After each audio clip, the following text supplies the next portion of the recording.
Our reading today is from Leaves of Grass, Book 3, Song of Myself, by Walt Whitman.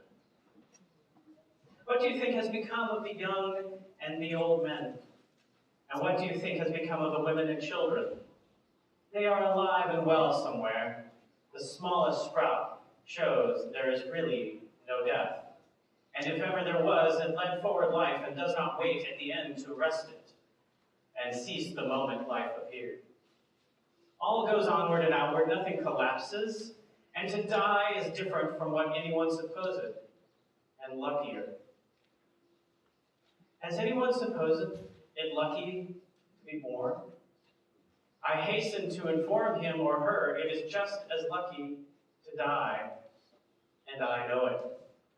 I pass death with the dying and birth with the new-washed babe, and I am not contained between my hat and boots, and peruse manifold objects, no two alike, and every one good. The earth good, and the stars good, and their adjuncts all good. I am not an earth, nor an adjunct of an earth. I am the mate and the companion of people, all as mortal and fathomless as myself. They do not know how mortal, but I. Every kind for itself and its own, for me, mine, male and female. For me, those that have been boys and that love women. For me, the man that is proud and feels how it stings to be slighted. For me, the sweetheart and the old maid. For me, the mothers and the mothers of mothers. For me, lips that have smiled, eyes that have shed tears. For me, children and the begetters of children. Undrape, you are not guilty to me, nor stale or discarded. I see through the broadcloth and the gingham, whether or no, and am around, tenacious, acquisitive, tireless, and cannot be shaken away.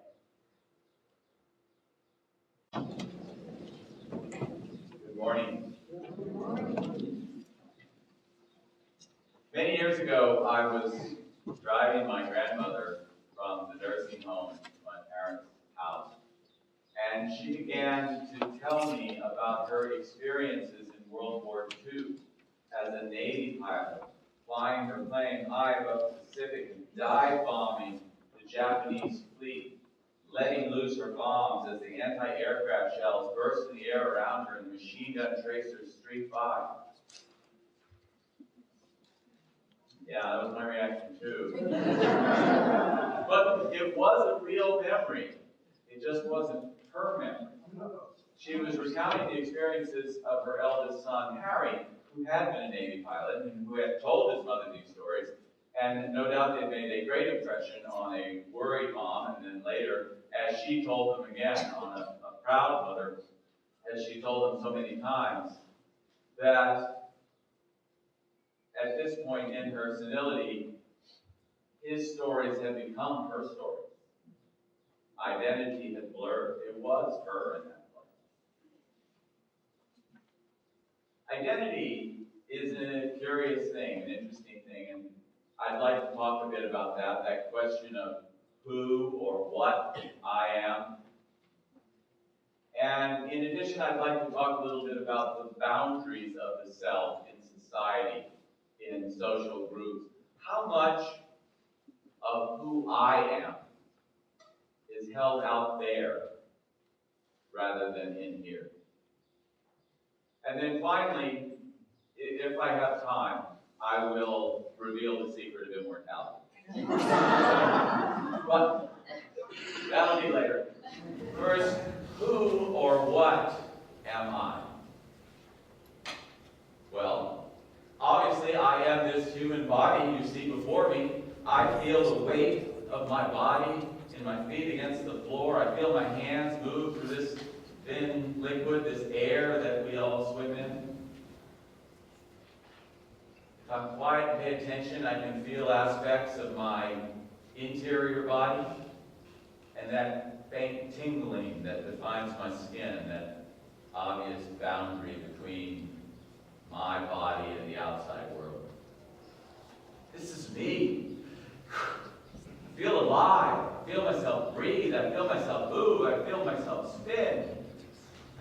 myself sunk in exhaustion.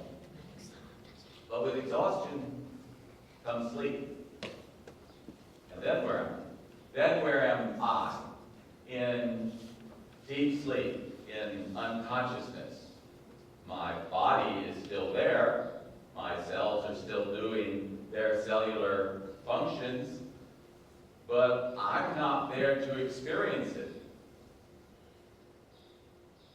So am I my body, or am I this consciousness, this mind that emerges within, that rides on this marvelous nervous system, this amazing brain in my all-too-thick skull? I sense the world through photons impinging upon my retinas, through vibrations hitting my eardrums, through molecules on my tongue or in my nose, through temperature and pressure on my skin. These senses get information from the outside world and convert it into electrochemical nerve pulses that travel through my body up to my brain. And that is all my brain gets. A rather discordant confluence of electrochemical nerve signals. And from that, it reconstructs this whole outside world with me in the center. It's as if my brain is a mirror that reflects the outside world, that makes it coherent.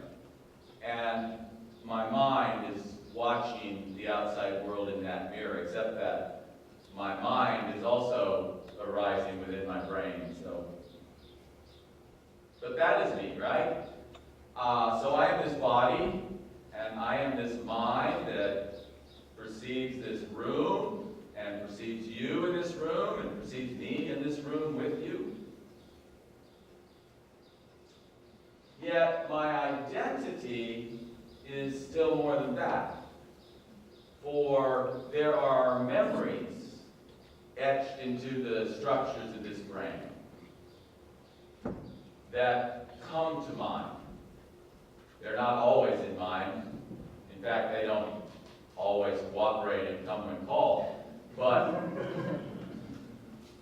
they come, and those memories and my preferences and my habits and my typical emotional states,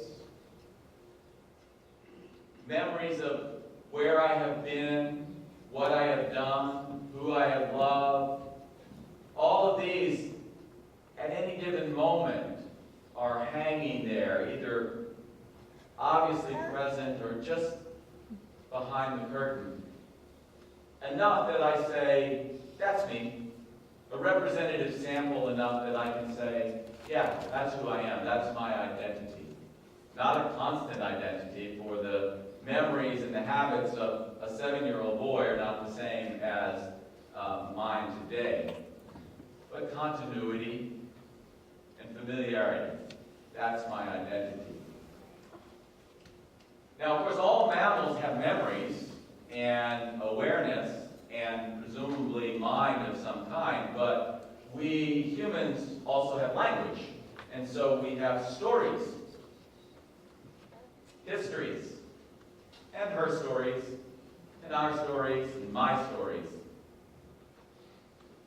Stories about a boy, stories about a man, stories about a son, stories about a husband, a father, stories about a poet, a pumpkin carver, a professional marketing manager.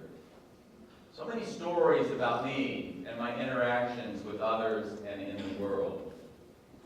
And these stories also I hold as my identity. In fact, in many ways, if someone asks me, who are you, I am most likely to give them some sample of those stories if I am faced by the inquisitor. And they will say, unacceptable. Some of the most powerful of those stories are the shortest, the I am stories. I am a man. I am a father. I am a Navy pilot. I am a person with an illness. I am this, I am that. These I am stories, we build our identity out of in sort of shorthand. I am this, I'm this label, I'm that label. But we know when I say I am a father, it is so rich in meaning to me. These I am stories are often contrasted with I was stories and I will be stories. For example, when I was a boy and a young man, I was shy.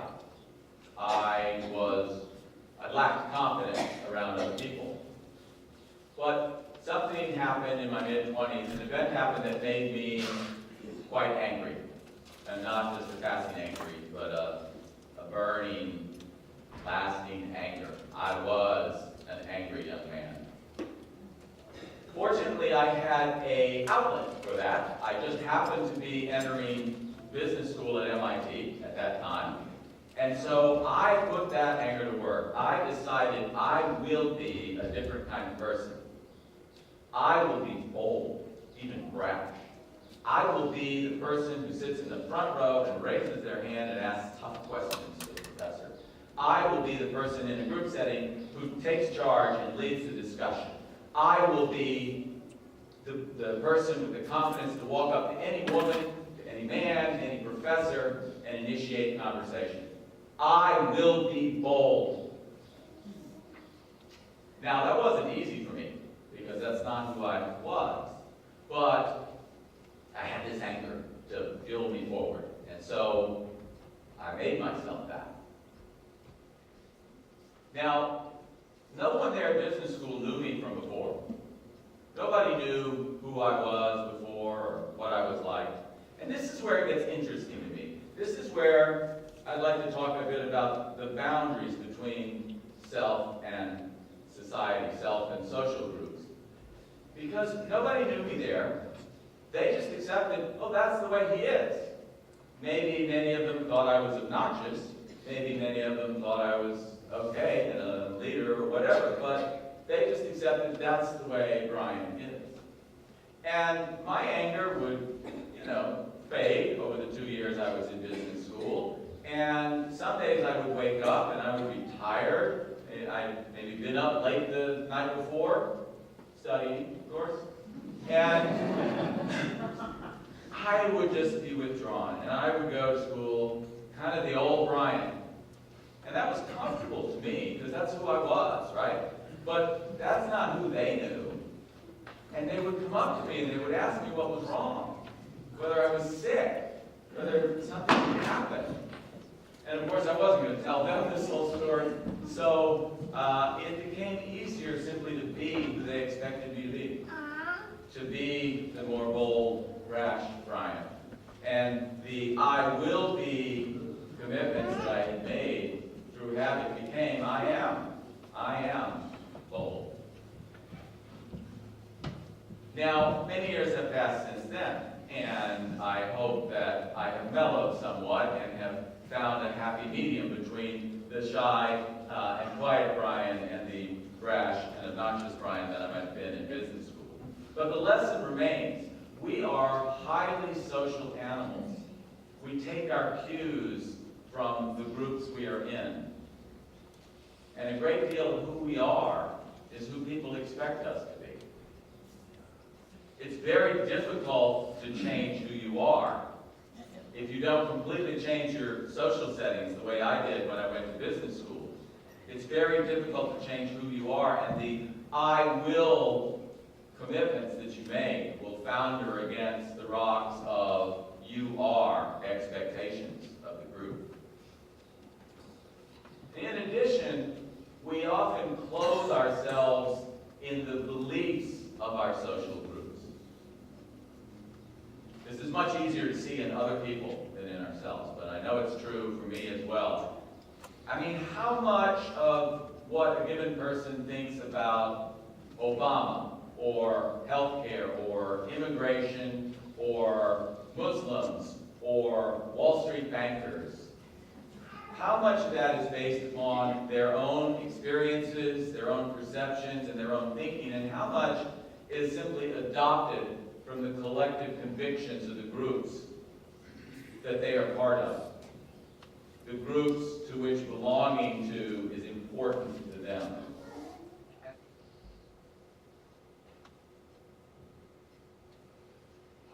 The social beliefs, unfortunately, that we find ourselves adopting from our social groups, unfortunately can be too often us versus them beliefs.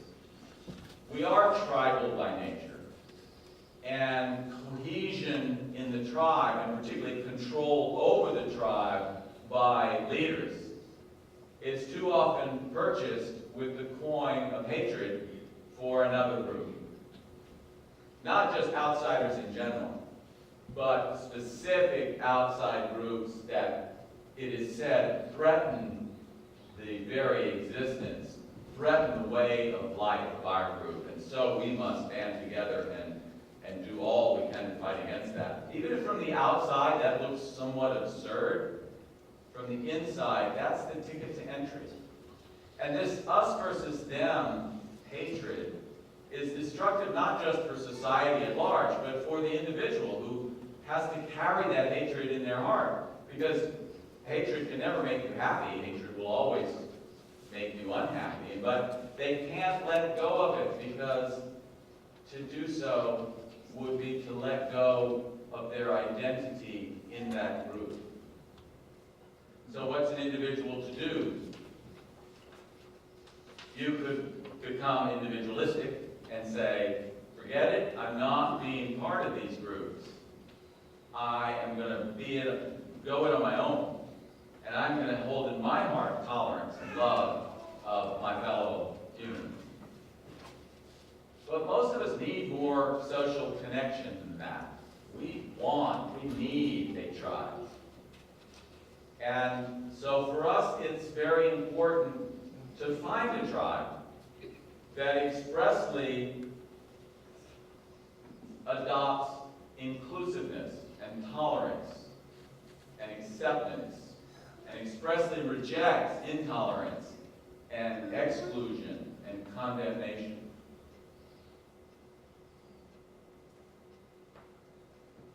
But then, having found such a group, it's very important that we as individuals advance and protect and promote that aspect of the group, that commitment to tolerance and acceptance. It's very important that we, as individuals, expand the boundaries of ourselves to say, those people out there, those others, that's me too. I can't be too angry at them. They're me too. Even to people who are doing things we find abhorrent, we can't let go of feeling that those things are wrong, but we can recognize the humanity of the people involved in those activities. And by doing so, we help advance the group. So the individual enables the group enables the individual, and together they can do good in the world around them. To me, that's the core meaning in our expression, transforming ourselves, each other, and the world. There was something else. Oh, I was going to tell you the secret of immortality. Actually, Walt Whitman revealed it in the poem that we heard some of earlier in Song of Myself, his most famous poem. Walt Whitman was not a Unitarian Universalist, even though UUs like to claim him. He shares a lot of our philosophy. He is also considered part of the Transcendentalists. But he wrote this in about 1855, shortly before the Civil War. And right up front in this poem, Song of Myself, he makes it clear that he is speaking as Walt Whitman, as a physical human being. He says, "Born here of parents born here the same, and their parents the same.